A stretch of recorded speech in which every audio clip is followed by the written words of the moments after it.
যে এখানে চৌরাস্তা মোড়, বৃন্দাবন চৌরাস্তা মোড় একটি লাশ পড়ে আছে, লোকজনের মুখে মুখে শুনতে পারছি, শুনে আমরা নিজেরাও আসছি।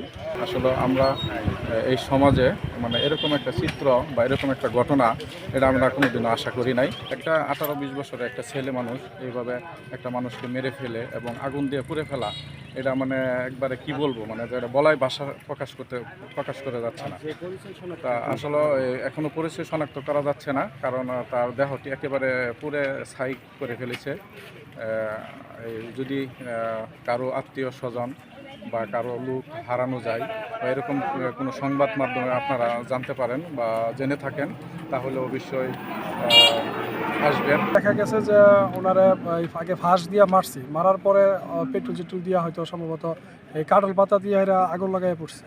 সকাল 8:30 ঘটিকার দিকে আমরা মৃতের সংবাদ পাই টেলিফোন মারফত। আমরা এসে এখানে দেখতে পাই যে একটা আনুমানিক 19-20 বছর বয়সী একটা যুবকের পুরানো মৃতদেহ, যে 4 রাস্তার মোড়ে একটা বৃন্দাবন এলাকার চৌরাস্তার রাস্তার পাশে পুরানো অবস্থায় পাওয়া যায়।